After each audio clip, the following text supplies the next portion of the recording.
Bueno, recordamos que según los últimos datos del escrutinio, habría conseguido el Partido Laborista 410 escaños, que es prácticamente el triple de lo que han conseguido los conservadores. Hablamos con el politólogo Andrés Ballesteros en directo. Buenos días. Buenos días, Nacho. ¿Qué tal? Bueno, cuéntanos qué le ha parecido el drástico giro, ¿no?, que ha pegado la política en Reino Unido. ¿Qué lo ha causado y qué escenario dibuja? Bien, bueno, creo que una de las palabras que puede definir mejor lo que ha sucedido esta última noche en el Reino Unido es sorpresa.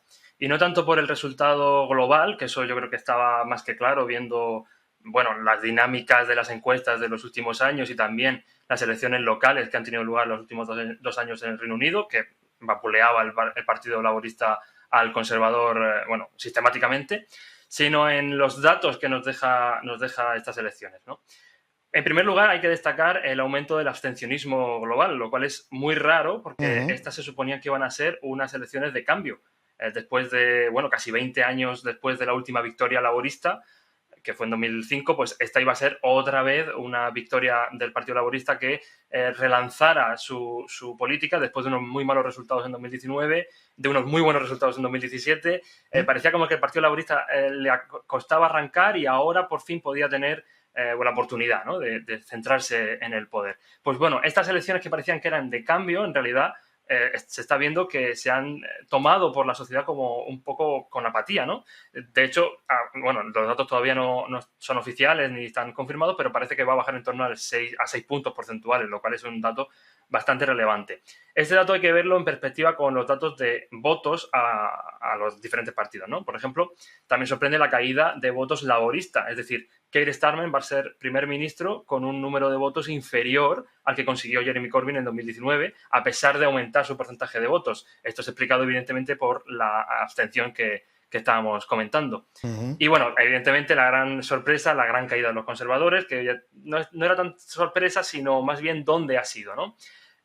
Hay que destacar sobre todo que la subida de los laboristas, que ha sido muy pequeña en ciertos distritos, es todavía más maximizada si tenemos en cuenta el sistema electoral del Reino Unido, que es mayoritario con circunscripciones uninominales. Esto quiere decir que en cada distrito electoral se elige un único diputado, por así decirlo, o lord, o bueno, Cámara de los Comunes, pues un común en cada uno de los distritos. Esto quiere decir que el que gana por un simple voto automáticamente es elegido diputado y el resto se quedan fuera, ¿vale?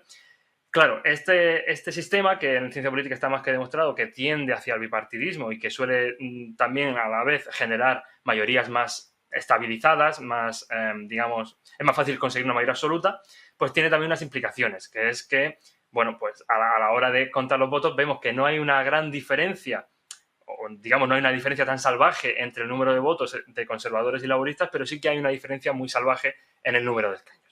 Claro, esto también, a su vez, hay que verlo con la fuga de votantes de los conservadores. Bueno, pareciera que con los resultados, aunque esto hasta que no tengamos una encuesta postelectoral, pues no lo sabremos adecuadamente, pero parece que se ha ido principalmente a la abstención y sobre todo a los dos partidos que pelean en su nicho electoral, que son los liberaldemócratas y los reformistas. Ambos partidos han conseguido los mejores resultados de su historia. De hecho, Nigel Farage, que de ya unos años, bueno, inactivo en política, pues ha vuelto, ¿no?, ahora por la puerta grande, y se enfrenta a un reto que es crear un partido político, institucionalizarse y hacerle la contra al Partido Conservador, porque ya digo, apenas 1,5 millones de votos, o casi 2 millones de votos, separan a conservadores y reformistas. Bueno, como dato también, pues la ex primera ministra Liz Truss acaba de perder su escaño. Bueno, uno de los datos que nos deja la jornada, que ya te digo, es un vapuleo del Partido Laborista, pero hay que verlo en la perspectiva del número de votos. ¿Qué está pasando? Muy bien. Andrés, ya sabes que el próximo domingo hay segunda vuelta de las elecciones en Francia. ¿Crees que el cordón sanitario de izquierdistas y macronistas frenará el ascenso de la ultraderecha de Le Pen?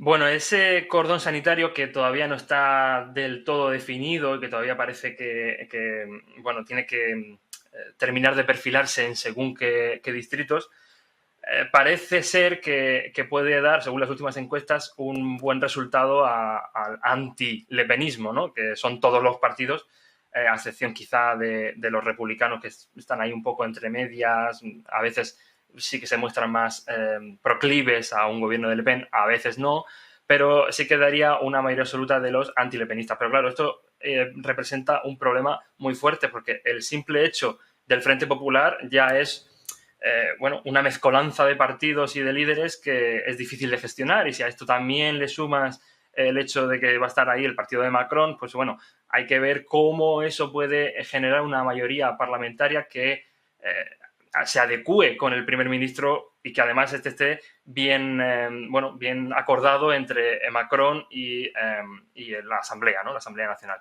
Hay que recordar, este es un sistema semipresidencialista. Lo que se elige este viernes en segunda vuelta no es al presidente de la República, que es como, digamos, la máxima autoridad del país, sino simplemente a los diputados de la Asamblea Nacional, que es una de las cámaras, uno de los parlamentos del sistema legislativo de Francia.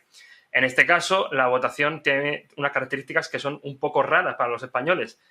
Hay 2 vueltas, pero en la primera vuelta ya podría haberse conformado la Asamblea Nacional entera, ¿no? Porque la legislación francesa dice que si un candidato en un distrito supera la mayoría absoluta de los votos emitidos, es automáticamente elegido. Y si no lo hace, entonces hay una segunda vuelta entre los 2 candidatos más votados y también se deja participar a alguno más que haya conseguido un porcentaje de votos determinado. Pero que, de hecho, ya hay en torno a unos 70 diputados elegidos que han conseguido en sus distritos ser mayoría absoluta. O sea que, claro, este sistema es un poco complicado y mucha gente se cree que lo que se elige este viernes es o Macron o Le Pen o alguien más, ¿no? Y no es así. En realidad hay que verlo desde esta perspectiva.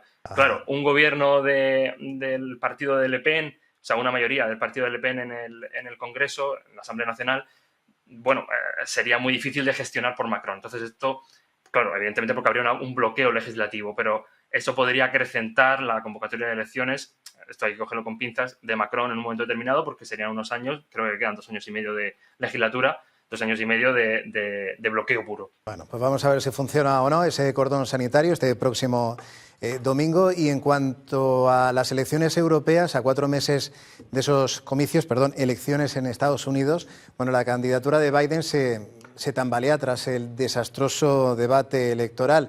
¿Cree que soportará la presión o que finalmente se hará a un lado? A ver, en Europa parece como más fácil de comprender o más fácil de imaginar el hecho de que un candidato renuncie a ser reelegido por motivos de salud, por motivos mentales, etcétera, etcétera, a pesar de que no sea muy común tampoco, pero parece como que está más en el imaginario. Pero en Estados Unidos, que tiene una cultura política, pues yo creo que única en el mundo, para lo bueno y para lo malo, en realidad esto supone un problema, porque de hecho suele haber un acuerdo tácito dentro del partido, del partido del hombre del gobierno, de que si esa persona se quiere presentar a la reelección, se le tiene que dejar. Y de hecho, esto suele pasar siempre, que apenas hay, digamos, tensiones internas en las primarias de los partidos de gobierno. Es decir, Biden apenas tiene un candidato, un oponente, un rival, digamos, serio en las primarias demócratas. Tampoco lo tuvo Obama en 2012, tampoco lo tuvo Bush en 2002, perdón. Así, esas son las cosas, ¿no? Sí. Entonces, claro, el decir que la presión le puede jugar una mala pasada, yo creo que va a ser más bien la decisión suya. Si dimite o si deja paso a otra persona, va a ser porque de verdad yo creo que sus médicos les van a decir que no está bien, ¿no? Que no está bien para eso. Claro. Además, es muy paradigmático ver la comunicación, por lo menos en redes sociales, de Biden antes y después del debate electoral que tuvo lugar el pasado 28 de junio. Antes tenía una medida propositiva, apelaba a la gestión, apelaba a valores progresistas. Ahora parece que, de hecho se puede revisar si entráis a cualquier perfil, ahora parece que lo único que cuenta es parar a Trump. Esto, sumado a la imagen que dio Biden en el debate, claro, hace pensar que el presidenciable es Trump, que el que tiene que defender la presidencia es Trump y claro, no al revés. Es un momento muy Está importante a la defensiva realmente Biden. Sí. No sé, a modo de quiniela, ¿qué piensas que va a pasar? ¿Va a seguir Biden? ¿Va a ser el candidato? Se habla de Kamala Harris, ¿será Kamala Harris? O incluso también de Michelle Obama, muy bien valorada en las encuestas. A ver, lo de Michelle Obama me parece más una quimera que otra cosa, porque digamos que sería abrir una parte de la historia de Estados Unidos que parecía ya cerrada, ¿no? Con la victoria de Trump. Yo no me la suelo jugar nunca y esta vez tampoco me la voy a jugar mucho, pero yo diría que se presentará porque la imagen que puede dar, no solo... Claro, es que tenemos que tener en cuenta que Biden, si dimite, va a ser recordado por la dimisión y por el estado mental. Esto es muy fuerte. Sin embargo, si se presenta y finalmente perdiera, que puede ser que no, porque al final, el voto anti-Trump arrastra tanto voto como el voto pro-Trump. Entonces, al final, la suma de estados puede darte otra presidencia y quizá luego ya dimitir si es que sucede. Pero, claro, entonces el hecho de dimitir sería un precedente histórico en Estados Unidos y sería un boom también, sobre todo para el legado que deja Biden. Entonces, Claro. yo si me la tuviera que jugar, que ya digo que no es vinculante, yo diría a ver. que va a seguir. Bueno, pues Andrés Ballesteros, lo vamos a ir viendo en las próximas semanas. Me imagino que se despejará esta incógnita. Buenos días y gracias. A vosotros, Nacho, buenos días.